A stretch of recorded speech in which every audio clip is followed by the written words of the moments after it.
आणि येण्यासाठी जो उशीर झाला, माझ्या तमाम धाराशिव जिल्ह्यातील आलेल्या सर्व शेतकरी बांधवाची मी माफी मागतो, दिलगिरी व्यक्त करतो. याचा अर्थ मी निघताना उशिरा निघालो, उशिरा पोहोचलो असं काय झालेलं नाही. जे टायमिंग दिलेलं होतं त्या टायमिंग मध्येच मी त्या ठिकाणी पोहोचलो. कदाचित स्क्रीन बसवायला थोडा उशीर झाला, त्याच्यामुळे तुम्हाला बोगद्यातील लाईव्ह पाहायला मिळालं नसेल. बोगद्यामध्ये जवळपास आम्हाला तास ते दीड तास त्या ठिकाणी गेला. बोगद्यामध्येच अधिकाऱ्यांनी काही आम्हाला स्क्रीन दाखवल्या होत्या, त्याच्याशी चर्चा केली, कामाची संपूर्ण माहिती घेतली. आणि हे सगळं करत असताना थोडा उशीर झाला. अधिकाऱ्यांच्या सूचना ऐकून घेतल्या, अधिकाऱ्यांची काय अडचणी आहेत त्या समजून घेतल्या.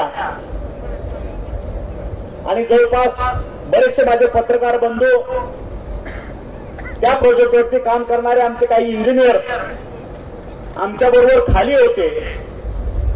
आणि हा आजचा योगायोग साधून आमच्या तिथल्या प्रोजेक्ट इंजिनियरने एका ठिकाणी जिलेटिन पेरून ठेवलेलं होतं आणि त्याचा बोगद्यातले ब्लास्ट, त्याचं उद्घाटन माझ्या हस्ते ठेवलेलं होतं.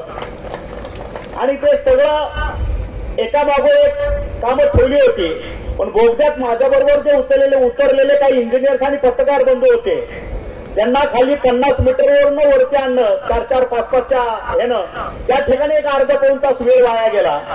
ते सगळे वरती आल्यानंतर आम्ही तो ब्लास्ट केला, त्याचं उद्घाटन केलं. आणि तिथून मग करमाळा तालुक्यातील काही माझ्या शेतकरी बंधूंनी आपल्या धाराशिव जिल्ह्याला पाणी मिळावं याच्यासाठी स्वतःचं जे काही योगदान त्या ठिकाणी दिलेलं आहे, मला वाटतं शेतकऱ्यामध्ये अशा पद्धतीची जाणत, माझ्या वाटणीचं पाणी तिकडे चाललंय किंवा माझ्या भागातनं जातंय म्हणून अडवणुकीची भूमिका घेणारे अशा पद्धतीचं कुठलंही काम नाही. तेही शेतकरी बंधू, माझे सरपंच त्या भागातले त्या ठिकाणी आपली वाट बघत उपस्थित होते. त्यांचा थोडा सत्कार केला, त्या ठिकाणी त्यांनाही थोडं मार्गदर्शन केलं आणि कुठल्या पद्धतीने हे पाणी आमच्या धाराशिवमध्ये घेऊन चाललोय याची त्यांना पूर्वकल्पना दिली. त्याच्यामुळे थोडं 15-20 मिनिट लागले आणि त्याच्यामुळे ह्या ठिकाणी येण्यासाठी जवळपास मला वाटतं 1.5 तासाचा उशीर झाला. त्याबद्दल मी तमाम धाराशिव जिल्ह्यातील माझ्या शेतकऱ्यांचं माफी मागतो, दिलगिरी व्यक्त करतो. आज कृष्णा मराठवाडा सिंचन प्रकल्प या ठिकाणी वचनपूर्ती ह्या नावाखाली आपण एकत्र आलेलो आहे. आणि ज्या कार्यक्रमाची आपण वाट बघतोय त्या कार्यक्रमासाठी उपस्थित असलेल्या त्या माझ्या व्यासपीठावरती आमच्या धाराशिव जिल्ह्याचे जिल्हा प्रमुख दत्ताना साळुंके, सूरज महाराज साळुंके, मोहन पनुरे, धाराशिव जिल्ह्याचे संपूर्ण जिल्ह्याचे समन्वयक आमचे लटके सर, त्याच्यानंतर जिल्हा उपप्रमुख दत्ताना साळुंके, अण्णासाहेब देशमुख आमचे मार्गदर्शक, धनंजयजी सावंत आमच्या जिल्हा प्रमुख, अर्चनाताई दराडे, अनंत वाघमारे आमचे परांडा शहरातील नव्हे तर परांडा परिसरातील किंवा तमाम धाराशिव जिल्ह्यातील मुस्लिमांचे नेते, जाकीरभाई आमच्यासह भारतीताई गायकवाड, लक्ष्मण हुलजुंते, अण्णासाहेब जाधव, राहुल डोके, अजित लाताळ, तोडकरताई, भारत शिंगाडे ह्या एसी आहेत. तुम्ही म्हणाले हे तुमच्याकडे कधी सामील झाले भारत शिंगाडे?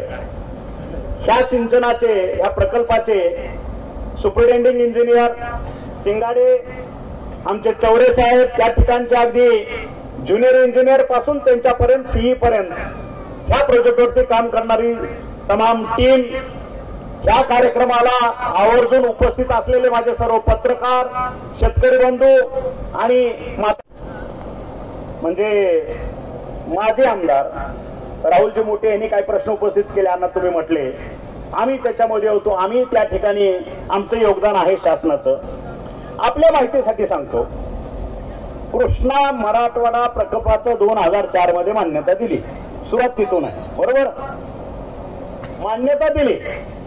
पण 40 वर्ष मराठवाड्याला कोरडं ठेवायचं पाप सुद्धा हेच केलेलं आहे. मान्यता का द्यायची? इलेक्शन जिंकण्यासाठी मान्यता द्यायची, पेपर बाजी करण्यासाठी मान्यता द्यायची, कागदावर आलं पाहिजे, छापून आलं पाहिजे. आणि ह्या माझ्या पत्रकार बंधूंनी त्या बातम्या जनतेला दाखवलं पाहिजे. बघा या काँग्रेस राष्ट्रवादी सरकारनं पाणी आणण्याचा निर्णय घेतला, त्याचा धोरणात्मक निर्णय झाला, त्याचा जीआर निघाला. पण हे करत असताना दुसरी खेळी करायची. वित्त विभागाकडं शासनात एक पद्धत आहे, मला बी नवीनच कळली, म्हणजे माहित आहे ते, खातं ओपन करायचं आणि त्याच्यावरती बजेटरी प्लॅनिंग करताना 1 रुपयाचं टोकन ठेवायचं. किती किती 1 रुपया, 1 रुपया टोकन ठेवायचं. का? खातं ओपन झालं, 1 रुपयाचं टोकन ठेवलं, आता प्रशासकीय मान्यता होईल, त्या ठिकाणी धाराशिव जिल्ह्याला पाणी आलं म्हणून समजा. आलंच. हे 2004 दुसरी गोष्ट, ज्यावेळेस हे आपण करतो, एखादा एवढा मोठा 10-15 हजार कोटीचा प्रोजेक्ट ज्यावेळेस करतो, आज कृष्णा भीमा स्थिरीकरण योजनेतनं पाणी उजनीमध्ये येणार, उजनीतनं ते मराठवाड्याला येणार, इतके मोठमोठे बोगदे होणार. ह्या गोष्टीसाठी कागदपत्राची जी काय गरज असते, मग त्या ठिकाणी पर्यावरणवादी आहेत, इन्व्हायरमेंटल क्लिअरन्स आहे, त्या शेतकऱ्यांच्या मान्यता आहेत, जिथून पाणी उचलायचं तो लवादा आहे, त्या लवादाची मान्यता मिळाली का, पर्यावरणाची मान्यता मिळाली का, केंद्र शासनाच्या हातातल्या काही ज्या गोष्टी असतात त्यांच्या हरकती मिळाल्या का, त्यांचं सर्टिफिकेशन झालं का, हे सगळं झाल्यानंतर मग तुम्हाला बजेटरी प्लॅनिंग करायचा अधिकार येतो आणि त्याच्यानंतर आपल्या प्रायोरिटी ठरवल्या जातात. मग कृष्णा खोऱ्याचं पाणी निरेमधनं अगोदर उजनीमध्ये टाकायचं का, उजनीतनं पाणी उचलून आपल्याला मिरगावामध्ये उचलून कोळगावला टाकायचं, कुठलं काम अगोदर करायचं हे ठरलं पाहिजे. आणि म्हणून ह्या सरकारनं त्यावेळेस 2012 पर्यंत, माझ्याकडे नोट आहेत सगळ्या, 2012 पर्यंत अशा कुठल्याही पद्धतीच्या परमिशन, परवानग्या वेगवेगळ्या खात्याच्या लागतात, त्या घेतलेल्या नव्हत्या. हे लक्षात घ्या. आणि तुम्ही माहिती घ्या, मी जे बोलतोय तुम्हाला माहित आहे, मी जे बोलतो ते परखड बोलतो, सत्य बोलतो. कुणाचं कुठं दुःख त्याला लागला, मला काही देणं घेणं नाही. जे आहे ते तुमच्याशी संवाद साधून बोलतो. कारण मी एक शेतकऱ्याचा पोरगा आहे, खोटं कधी बोलत नाही. ज्याला लागतं त्याला लागल, त्याचा मला काय त्रास होता ती सहन करायची ताकद परमेश्वरानं मला दिलेली आहे. माझं कुणीही काय वाकडं करू शकणार नाही, आहे माझी हिंमत. आणि म्हणून ज्याला वाटतं ना हे श्रेय आपल्याला मिळालं पाहिजे. 2012 पर्यंत तुमच्या हातात काय बेड्या टाकल्या होत्या काय, ह्या परमिशन घ्यायच्या, पर्यावरणाच्या परमिशन पाहिजे होत्या, लवादाची परमिशन पाहिजे. तुम्हाला माहित आहे पाणी वाटपाचं लवाद असतं. कुठलंही 2 मीटर खोदाई करायचं झालं तर तिथं लगेच तहसीलदार येतो, तुमची रॉयल्टी भरली का, ह्याची परवानगी नाही का, एखादं स्टोन क्रशर टाकायचं झालं तर तुम्हाला तिथं इन्व्हायरमेंटलचं क्लिअरन्स आहे का म्हणून विचारता, नाही तर दंड लावतात 5 फूट 10 फूट 40 फूट. मग ज्यावेळेस एखादा स्टोन क्रशर टाकायला जर इतकी मोठी परमिशन लागत असतील तर हा मोठा जवळपास सिकलला जवळपास 25-30 किलोमीटरचा बोगदा, हा जवळपास 27 किलोमीटरचा बोगदा, हे सगळं खोदायचं आपल्याला 40-50 मीटर खाली जाऊन, ह्याला परमिशन लागणार नाही का?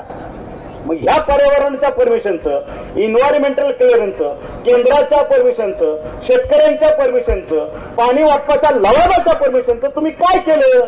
काहीही केलं नाही. इलेक्शन आलं की तोंडावरती कापड मारायचं, एक पेपर मारायचा, पेपरला बातम्या छापून आणायच्या, मतं घ्यायची आणि त्या पाण्याकडे पुन्हा 5 वर्ष डुंकूनही बघायचं नाही.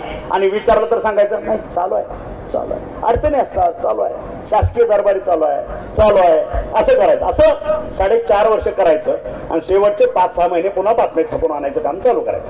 हे हित नाही चालणार. जसं 77 झालं, तुम्ही बघितलं असेल, 2 प्रोजेक्टचे तुम्हाला माहिती देतो. 2-4 महिन्यासाठी कॅबिनेट होतो, जलसंधारण खातं होतं आणि आमच्या कॅबिनेटमध्ये माननीय मुख्यमंत्री, तत्कालीन मुख्यमंत्री त्यावेळेचे देवेंद्रजी फडणवीस यांनी हा प्रोजेक्ट कृष्णा भीमा स्थिरीकरण आणि उजनीतनं पाणी आपल्या धाराशिव जिल्ह्याला आणायचं आणि बीड तालुक्याला एक द्यायचं, 7 टीएमसी पाणी ह्या ठिकाणी लवादाच्या मार्फत आपल्या वाटणीचं हे इकडे न्यायचं आणि उर्वरित जे पाणी आहे 23.66 ह्याच्यातलं 7 टीएमसी सोडल्यानंतर उर्वरित पाणी हे आपल्याला गोदावरी खोऱ्यात नाही इकडे येणार आहे. त्याचा वाटपास आहे. मग ह्या 7 टीएमसी पाण्याचं हे कृष्णा नीरा भीमा स्थिरीकरण योजनेतनं उजनीत आणि उजनीतनं आपल्याकडे, आणि हा पूर्ण धाराशिव जिल्हा त्याच्यातनं ओलिता खाली येतो. ही एक संकल्पना, हे काम. आणि दुसरं गोदावरी खोरं. आणि दुसरं एक काम आमच्या 2019च्या कॅबिनेटमध्ये निर्णय घेतला. मराठवाड्यातल्या 8 जिल्हे, आता अण्णांनी मगाशी सांगितलं की 2 वर्ष झाले की कोळगाव रिकामं पडतं, कोरडं होतं. अशी बरीचशी धरणं आहेत आपल्या 8 जिल्ह्यातल्या 11 धरणांपैकी 2 वर्षानं, 3 वर्षानं, वर्षाआड अशा पद्धतीची परिस्थिती त्या जिल्ह्यामध्ये तयार होते. आणि म्हणून त्यावेळेचे तत्कालीन मुख्यमंत्री देवेंद्रजी फडणवीस यांनी हा निर्णय घेतला की मराठवाड्यातील 8 जिल्ह्यातील 11 धरणं हे वॉटर लूप, ज्याला पाईपलाईन म्हणून, पाईपलाईनचा लूप करायचा, इंटिग्रेटेड सिस्टम, 8 धरणं एकत्र जोडायची आणि 11 जिल्ह्यातील 8 धरणं पाईपलाईननं जोडायची आणि त्या पाईपलाईनवरनं 11 जिल्ह्यातील पिण्याच्या पाण्याच्या योजनेला त्या पाईपलाईन मधनं पाणी द्यायचं. त्याचं बजेटरी प्लॅनिंग होतं जवळपास 34,000 कोटी. हे आमचे 19 पर्यंतचे निर्णय तुम्हाला सांगतो. आपल्या मराठवाड्याच्या जिव्हाळ्याचे हे 2 विषय होते. जसं सरकार बदललं, आलं का लक्षात? जे गद्दार म्हणून आज बोलतात, थोडं 5 मिनिटाचा विषय थोडा बदलतो, 5 मिनिट. गद्दार म्हणून जे बोलतात, आज तमाम शिवसैनिक ह्या ठिकाणी आहे, शेतकरी आहे. बाळासाहेबांनी जे व्रत पकडलं होतं, जे व्रत घेतलं होतं हिंदुत्वाचं, आणि सांगितलं होतं ज्या वेळेस मला काँग्रेसच्या मांडीला मांडी लावून बसायची वेळ येईल त्यावेळेस मी माझ्या ह्या शिवसेनेचं दुकानाचं शटर बंद करेन. हे त्यांचं वाक्य आहे, बाळासाहेबांचं वाक्य आहे. परत एकदा ऐका हे, बरोबर. आणि दुसरी गोष्ट, काँग्रेस राष्ट्रवादी सारखे माझे शिवसैनिक, हाडाचा शिवसैनिक हा एवढा मातबर किंवा असा गब्बर कधीच नाही. हा हृदयात शिवसेना घेऊन फिरणारा, बाळासाहेबांवरती त्या 4 अक्षरावरती निष्ठा ठेवणारा, कुणाच्याही आमिषाला बळी न पडणारा हा शिवसैनिक, त्यानं गेले 30-40 वर्ष त्या काँग्रेस राष्ट्रवादीचा गल्लोगल्लीत गावागावात मार खाल्ला, आपले भूत सांभाळायचं काम केलं, गावागावात एकमेकाला बांधावरनं जाऊ देत नाहीत, बरोबर आहे. हा शिवसैनिक काँग्रेस राष्ट्रवादी बरोबर त्या गावात त्यांची सोयरीक होत नाही. 30-40 वर्ष या सगळ्या गोष्टीवरनं ह्या माझ्या शिवसैनिकांनी सगळ्यावरती तुळशीपत्र ठेवलं आणि आज त्याच्या स्वाभिमानाचा चुराडा करून तुम्हाला मुख्यमंत्रीपद व्हायचं होतं म्हणून तुम्ही काँग्रेस राष्ट्रवादीच्या मांडीला मांडलं, त्यांना मांडीवरच घेऊन बसला.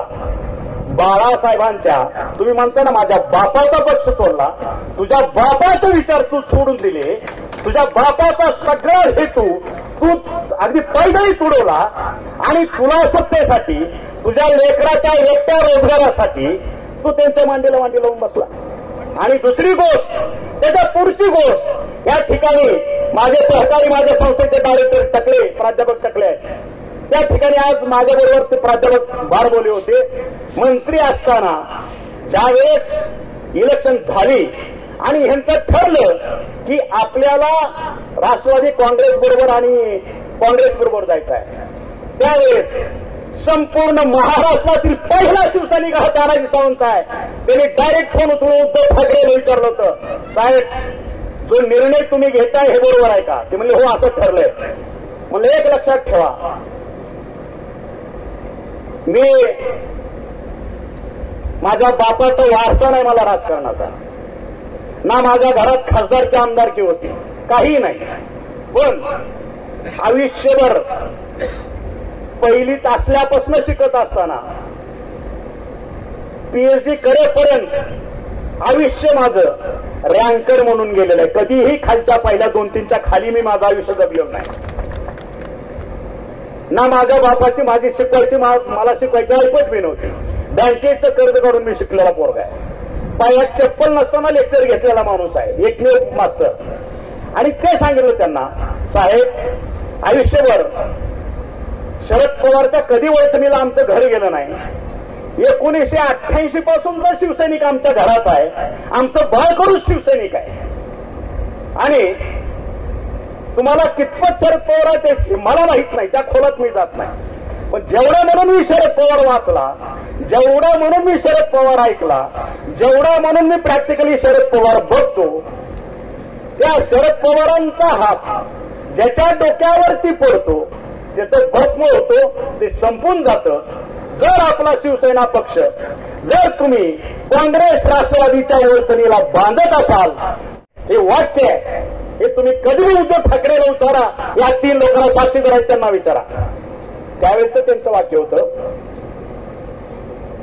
या भाजपवाल्यांनी जे आपल्याला त्रास दिला ह्याचं काय करायचं. मी म्हणलं हा इतिहास आहे. 2014 ते 19 मध्ये तुम्हाला तुमचा आत्मसन्मान झाला नसेल, हे राजकारण आहे, तुम्हाला थोडा त्रास झाला असेल, मी समजू शकतो. किंवा महाराष्ट्रातील लोकल नेते जे आहेत भाजपचे, त्यांच्याबरोबर आपलं पटत नसेल, हे मी मान्य समजू शकतो मी. पण तुमच्या आत्मसन्मानाला ठेच लागून आपण सरेंडर व्हावं ही माझी भूमिका नाही. माझी एक नम्र विनंती आहे तुम्हाला, एक शिवसैनिक म्हणून, तुम्ही आपला जो प्रस्ताव आहे तो घेऊन फक्त 2 दिवस दिल्लीत थांबा. आपल्या भारताचे पंतप्रधान भाजपचे तुम्ही नरेंद्रभाई मोदी यांना भेटा, 2 दिवस त्यांना भेटा आणि त्यांना ह्या सगळ्या घटनेची आठवण करून द्या. त्यांच्याबरोबर चर्चा करा. तुमच्या मनात जे आहे ते साध्य झाल्याशिवाय राहणार नाही, हा आत्मविश्वास मला आहे. हे बोलल्यानंतर त्याला म्हणले, एक लक्षात ठेवा, त्या भाजपच्या दारात मला कधीच जायचं नाही आणि तुम्हाला एवढंच वाटत असेल तर तुम्ही भाजपबरोबर जाऊ शकता. मी मातोश्रीमध्ये घरात बसतो, तुम्ही त्यांच्याबरोबर जा, सत्ता बनवा. मी म्हणलं साहेब, आम्ही सत्तेसाठी नाही बोलत, आम्ही जे व्रत बाळासाहेबांनी घेतलं होतं, जी दिशा बाळासाहेबांनी दिली होती, बाळासाहेबांचे जे विचार होते, त्या वारशाला कुठेतरी छेद जातोय. म्हणून माझी परत एकदा कळकळीची नम्र विनंती आहे, तुम्ही काँग्रेस राष्ट्रवादी बरोबर जाऊ नका. हा उद्धव ठाकरे बरोबरचा काँग्रेस आणि राष्ट्रवादी बरोबर जाण्याचा पहिला माझा झालेला संवाद. त्याच्यानंतर मंत्रिमंडळाच्या विस्ताराच्या दिवशी मातोश्रीवर जाणारा पहिला शिवसैनिक तानाजी सावंत. त्यावेळेस मी काय बोललो संपूर्ण महाराष्ट्रानं बघितलेलं आहे.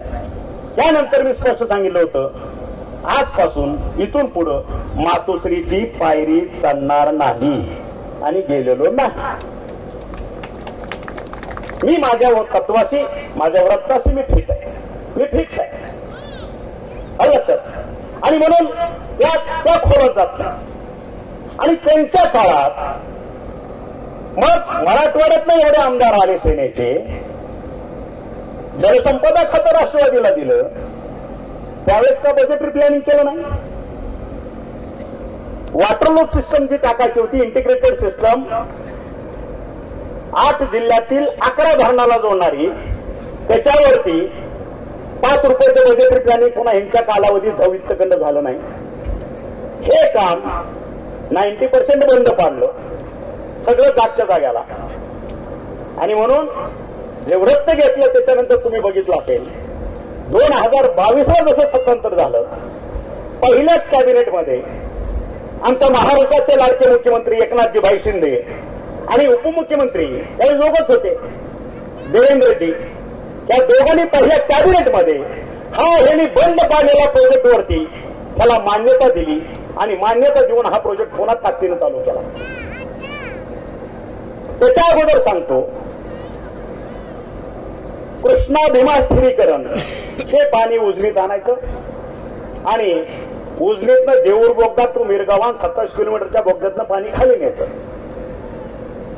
जसं ते सत्तेत आले तसं प्रायोरिटी 1 ही कृष्णा भीमा स्थिरीकरणची होती आणि प्रायोरिटी 2 ही जेऊर टू मिरगावान ह्याची होती. शिंगाडे साहेब, हे बरोबर आहे का चुकीचं आहे? तुम्ही एसी आहात, ह्या प्रोजेक्टचे चीफ आहात, असंच होतं ना. आणि मग जनरली माझ्यापेक्षा सुद्धा श्रेष्ठ मंडळी आहे, विद्वान आहे.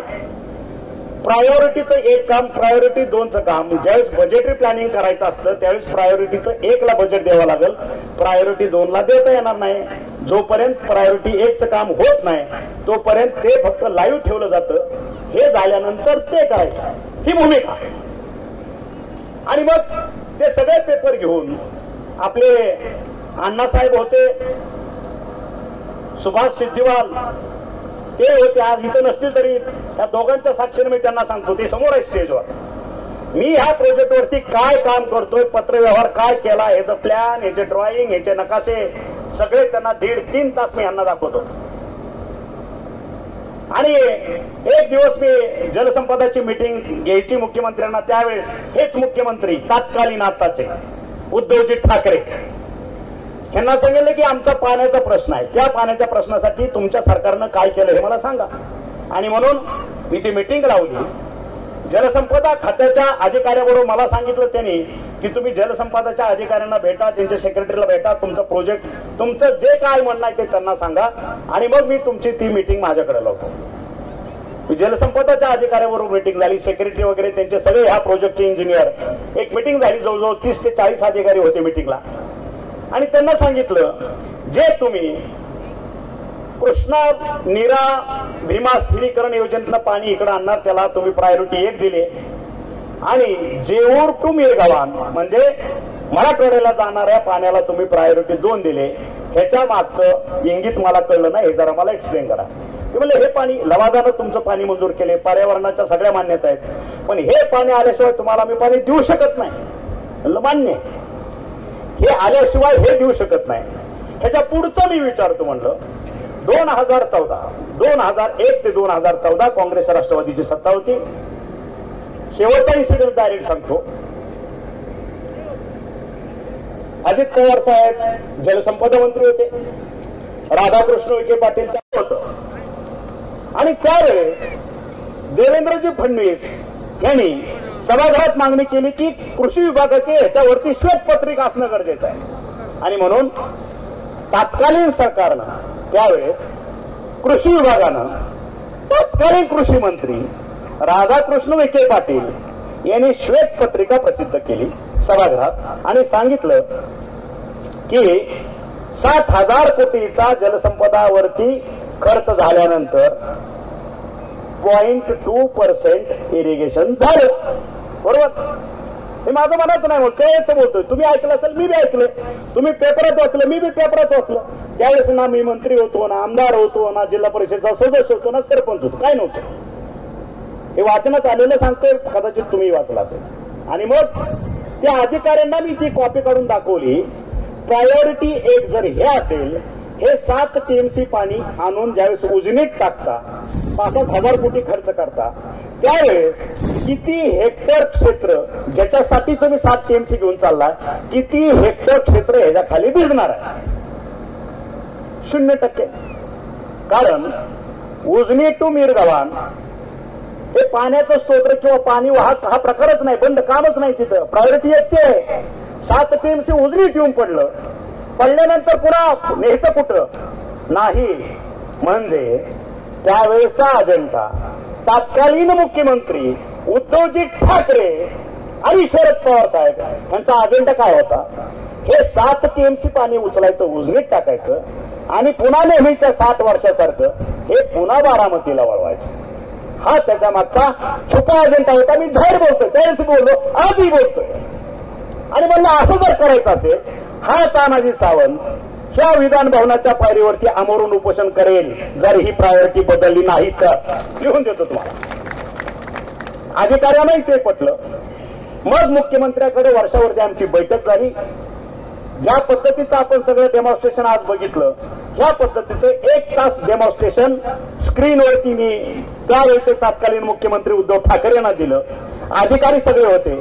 अधिकाऱ्यांना सांगितलं मी जे विचारतो ह्या प्रत्येक प्रश्नाचं उत्तर तुम्ही मुख्यमंत्र्यांना द्या. माझं डेमॉन्स्ट्रेशन झालं, ब्रीफिंग केलं आणि अधिकाऱ्यांनी सांगितलं की साहेब आपल्याला प्रायोरिटी बदलावी लागेल. कारण एवढं 5,000 कोटी खर्च केल्यानंतर 1 एकर सुद्धा भिजत नाही, 0% क्षेत्र ओलिता खाली येतं. आणि दुसरी गोष्ट मी त्यांना ही कल्पना दिली, हे काम तुमचं होईल त्यावेळेस होईल, माझ्या कामाला प्रायोरिटी 1 करा. उजनी टू मिरगावान आणि ते कोळगावमध्ये पडणारं पाणी जोपर्यंत नीरा भीमा स्थिरीकरण योजना पूर्ण होत नाही, ते 7 टीएमसी आमच्या हक्काचं पाणी तिथं येत नाही, तोपर्यंत ह्या उजनीतलं आमच्या हक्काचं म्हणून आम्ही 1 थेंबही मागणार नाही, उचलणार नाही. पण दुसरी गोष्ट, माझ्याकडे रेकॉर्ड आहे आतापर्यंत उजनी झाल्यापासूनच जवळपास 90% 95% वेळा उजनी ओव्हरफ्लो झालेलं आहे. पण मराठवाड्यात तसं झालेलं नाही. हार्डली मराठवाड्यातली धरणं ही 55% वेळा वर्षाचा जर अनुभव घातला 55% वेळा भरतात आणि 45% भरत नाही. आणि मी त्यांना सांगितलं डिझास्टर मॅनेजमेंट म्हणून ज्या ज्या वेळेस तुम्ही उजनीचे दरवाजे खोलता 50,000 क्युसेस 1,00,000 क्युसेस पाणी ज्यावेळेस तुमचा महापूर त्याला कंट्रोल करायचा असेल त्यावेळेस सीना कोळगावमधनं पाणी सोडता, खाली बोगद्यातनं सगळ्या कॅनॉलनी पाणी सोडता, बरोबर, सगळे तळी भरून घेता. अशा पद्धतीचं डिझास्टर मॅनेजमेंट खाली हे पाणी आमच्या मिरगावान बोगद्याला सोडा. तुमचं ज्यावेळेस थेट पंढरपूर वाचवायचं आहे, उजनीच्या खालची सगळी गावं तुम्हाला पुराच्या तडाख्यातनं वाचवायची आहेत, त्या केसमध्ये हे पाणी आमच्याकडे सोडा, आम्ही उचलून आमची धरणं भरून घेऊ. जोपर्यंत आमच्या हक्काचं पाणी येत नाही तोपर्यंत, आणि ज्या दिवशी आमच्या हक्काचं पाणी येईल त्यावेळेस तरी कोणाचीच अडचण नाही. हीच गोष्ट आज मी त्या करमाळ्याच्या शेतकऱ्यांना त्या ठिकाणी आले होते, त्यांना हे सांगितलं दहीगावला, आमच्या हक्काचं येत नाही तोपर्यंत आम्ही हट्ट धरणार नाही.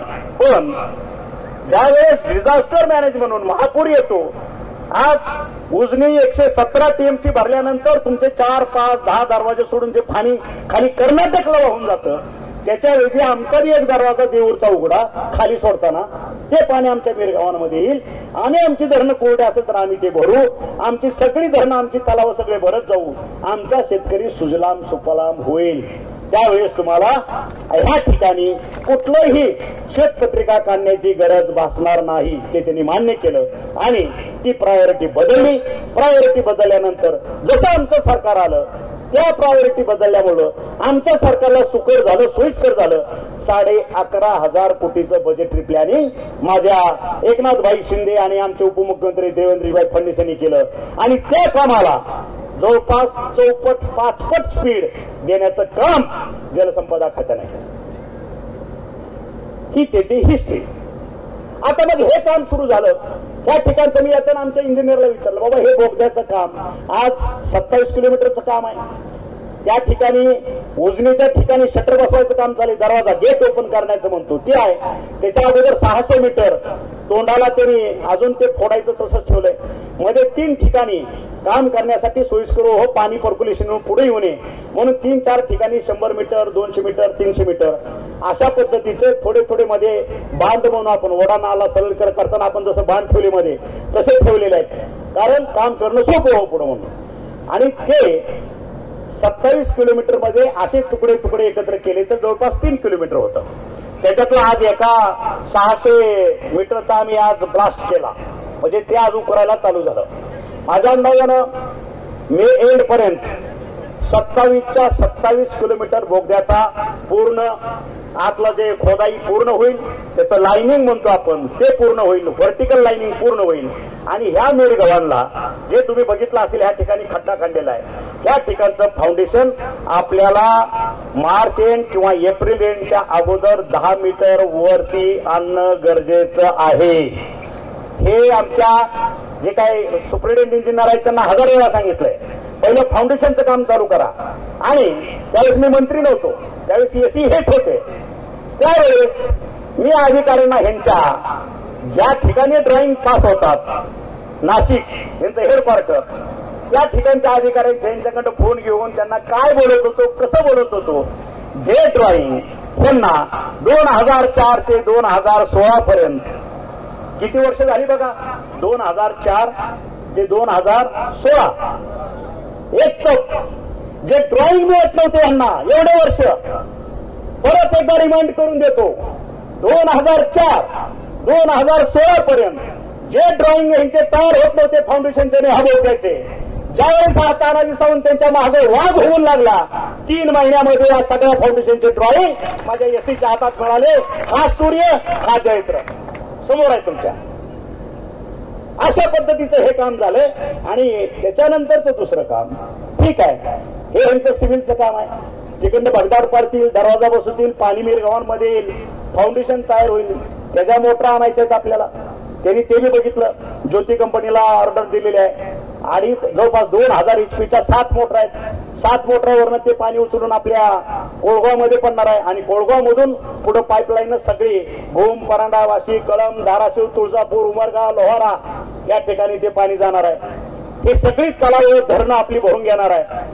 आणि हे सगळं भरल्यानंतर आपलं ओलिता खाली नव्यानं नीट ऐका, शेतकरी बंधूंनो नीट ऐका.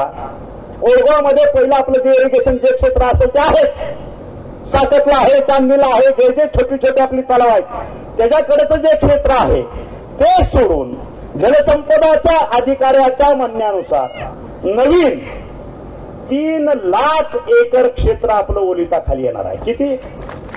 3 लाख एकर. नोंद करा डोक्यात. 3 लाख एकर क्षेत्र नवीन माझा जिराईत शेतकरी हा बागायतदार होणार आहे. ही वस्तुस्थिती आहे लक्षात. आणि म्हणून तुम्ही धरणं कराल, तुमचा बोगदा होईल, सगळं काम कराल, इथं पाणी आणून सोडाल, तुमच्या मोटरा बसतील, वीज 63चा ट्रान्सफॉर्मर 8 दिवस देत नाही डिलीट करून. आणि म्हणून त्यांना सांगितलं 132 किवी असेल, 220 असेल, त्यांनी जागा अक्वायर केली, त्याच्या ऑर्डर दिल्या आहेत आणि हे सबस्टेशन बनवायचं काम त्यांनी अतिशय चांगल्या पद्धतीने मला सांगितलं. मलाही समाधान वाटलं. ते एमएससीबीचं होणारं काम ह्यांनी ते स्वतःकडे घेतलंय, महावितरणकडे ठेवलंच नाही. त्याच्यामुळे तुम्ही त्याची काळजी करू नका म्हणले. मे जून एंडला आमचं सगळं सबस्टेशन तयार झालेलं असेल. सप्लाय आपल्या मिरगावच्या इथं हाय एसटी सप्लाय या ठिकाणी तयार झालेला असेल. अशा पद्धतीचं हे काम आहे. आणि म्हणून ज्या ज्या लोकांनी त्या पाण्यावरती शब्द दिला तो 12, 15, 16 वर्ष तुम्हाला फसवायचं कामच केलं. म्हणून ज्या ज्या वेळेस मुख्यमंत्री, उपमुख्यमंत्री किंवा आम्ही ज्या ज्या ठिकाणी जातो त्यावेळेस तुमचे तमाम शेतकरी नुसते आमच्या एका इशाऱ्यावरती येतात. त्याचं कारण त्यांना माहित आहे या ठिकाणी खोटी आश्वासन नाहीत. या ठिकाणी हा सूर्य आणि हा चैत्र, हे काम हा माझा शेतकरी, एवढं स्पष्ट अगदी धुतल्या तांदळासारखं आहे. आणि म्हणून ज्यांनी कामच केलं नाही, आता काल आमच्या मतदारसंघामध्ये 2 दिवसापूर्वी तत्कालीन मुख्यमंत्री, तत्कालीन पक्षप्रमुख घेऊन गेले. तत्कालीन आमदार 1, तत्कालीन आमदार 2. जो तत्कालीन आमदार 1 तो आता काहीतरी पुष्पगुच्छ घेऊन त्या विश्व पत्रकार त्याचा सत्कार करायला गेला. तत्कालीन आमदार 2 ह्याच्या घरी जेवायला गेले की जेवायला त्याची वेळ चालली नसती, हारच घालावा लागला असता. ह्या तानाजी सावंतनं 48 तासाच्या आत त्याच्या किडन्या ट्रान्सफर केल्या आणि तो म्हणतो की याला हद्दपार करायचा. अरे बाबा, परमेश्वरानं तुला ह्या पृथ्वीवरनंच हद्दपार केलं होतं. तू वाचलाच फक्त तानाजी सावंतमुळं, तू वाचलाच फक्त तानाजी सावंतमुळं. आणि तुझ्या विधिलिखित जे असेल ते मी काय करणार नाही. तो तिथं बसलाय, मी फक्त माध्यम आहे, मी फक्त माध्यम आहे. कारण त्या तमाम शेतकऱ्याचा तानाजी सावंतवरती विश्वास आहे. हे परत एकदा हे शेतकरी सिद्ध करते. आणि म्हणून तत्कालीन पक्षप्रमुखांनी बोलले भूमच्या सभेत, भूमाने आहेत माझ्यासमोर, आरोग्यमंत्री, आरोग्यमंत्र्याच्या ऐवजी काय म्हणले? आरोग्यमंत्रीच्या ऐवजी अयोग्यमंत्री. किती शिकले माहित नाही. बाबा, कारण माझ्या लेखी तत्कालीन पक्षप्रमुखाची डिग्री 10वीच्या पुढची नाही. आणि मी काय शिकलोय हे शिवाजी विद्यापीठाला माहित आहे. त्या वेबवर गेलं, तानाजी सावंत टाकलं तर डिग्री येतील. रँकर होता का फेल झालेला होता हेही तुम्हाला कळेल. पुणे विद्यापीठात गेल्यानंतर तानाजी सावंत काय शिकला आणि काय शिकला नाही हे तिथं कळेल. रामानंद तीर्थ विद्यापीठाला गेल्यानंतर पीएचडी त्यानं काय छापून आणली का बोगस सर्टिफिकेट केलं हेही तुला कळेल, नाही का? डॉक्टरेट पदवी ज्यावेळेस घेतली मला कुणी आनंद दिली नाही, दिली धड घासली, मी अभ्यास केला, पदव्या मिळवल्या आणि कागदावरच्या पदव्या नाही ठेवल्या. ज्या तानाजी सावंतनं 700 रुपयावरती पगारावरती नोकरी केली 10 वर्ष, त्या तानाजी सावंतनं आज 30,000 लोकांना रोजगार उपलब्ध करून दिलाय. हीच माझ्या शिक्षणाची पावती आहे ना, हीच माझ्या शिक्षणाची पावती आहे. मला वेगळ्या कोणाच्या सर्टिफिकेटची गरज नाही. मी असं म्हणेन, मग मी जर अयोग्य मंत्री म्हणून तुम्हाला त्यावेळेस वाटत होतो तर महाराष्ट्राच्या जनतेनं त्यावेळेस तुम्हाला एवढे आमदार देऊन चूक केली आणि त्यावेळेचे 2019 ते 22 पर्यंतचे मूर्खमंत्री म्हणून तुमची नेमणूक केली, मुख्यमंत्री नाही. मी जर अयोग्य मंत्री असेल तर 2019 ते 22 चुकून बोललो का मी मूर्ख मंत्री? कदाचित हेच असू शकतं. मराठवाड्याच्या तोंडाला फक्त पानं पुसायची, त्या ठिकाणी यायचं शिवाजी महाराजांचा इतिहास अमुक, सूर्याजी पिसाळ अमुक. अरे माझ्या लोकांच्या शेतकऱ्यांच्या पोटाची आग मिटवण्यासाठी तू काय केलं? काय केलं? फक्त भावनिक बोलायचं, इतिहास करायचा शिवाजी महाराजांचा, त्याच्यावरती मतं मागायची, 5 वर्ष पुन्हा डुंकुनी बघायचं नाही. आणि त्याच पावलावर पावलं ठेवून ही कालची पिढी बेरोजगार खासदार, ज्याचा मी एक बाप होतो, माझ्या अगोदर 2 बाप होते, विलासराव एकदा बाप होते, माझा आता अजून कोण होतं, आता शरद पवार आणि उद्धव ठाकरे बाप झाले. किती बाप झाले मला माहित नाही, किती बाप झाले मला माहित नाही. लक्षात, मी त्या 100 बापाच्या पोराला तुमच्या माध्यमातून एक प्रश्न विचारतो. ज्या तानाजी सावंतनं तुझं तिकीट तिथं खमके म्हणून उभा राहिला, त्या उद्धव ठाकरेला पक्षाला 10 कोटीचा निधी दिला, चेकनं तुझं तिकीट आणलं, तुझ्यावरती 1 कोटी रुपयाचा खर्च केला, तुला निवडून आणलं, तुला बापाची माया दिली, आणि बापाची माया दिल्यानंतर लगेच बाप बदलला. असं कसं चालतं? तुम्हाला मान्य आहे का?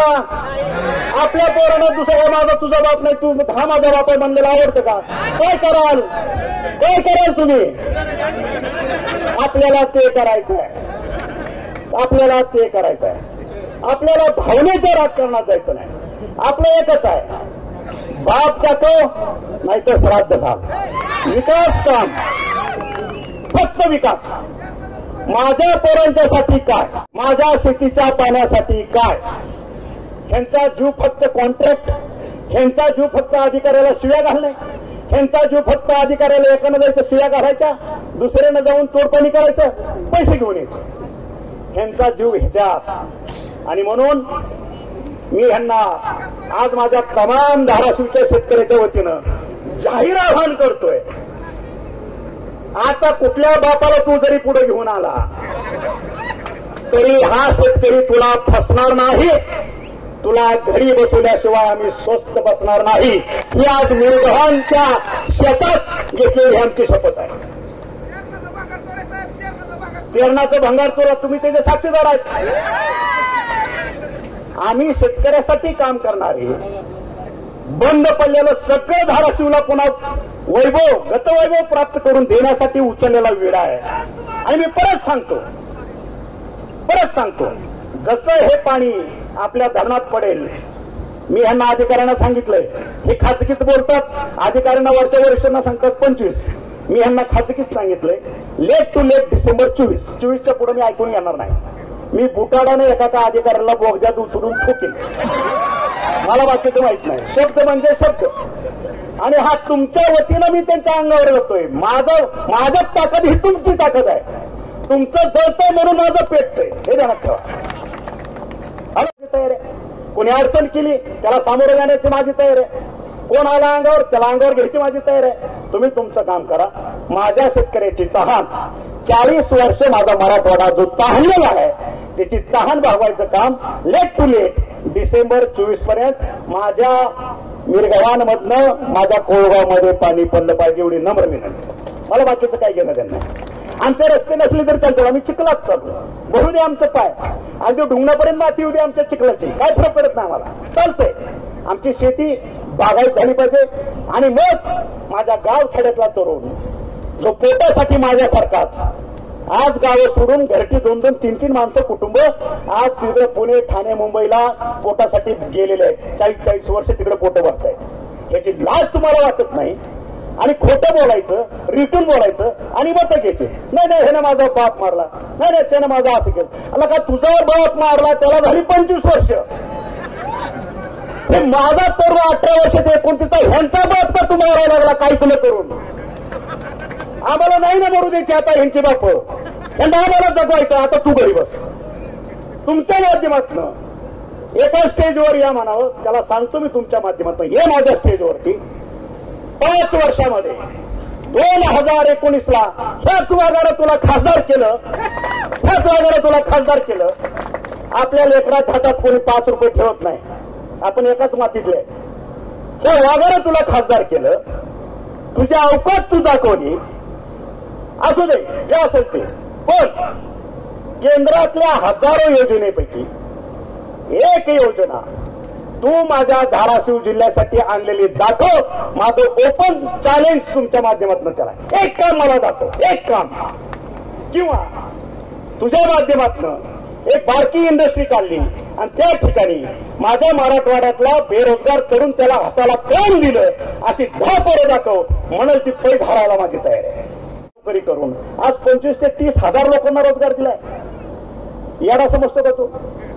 हा, मराठवाड्यातल्या 18 लाख मतदाराला तू याडा समजतो? त्यांच्या डोळ्यात धूळ फेकतो आणि जायचं रडायचं काय? माझा बाप मेला, आला का तुझा बाप मरून झाली 25 वर्ष. तू काय केलं स्वतः?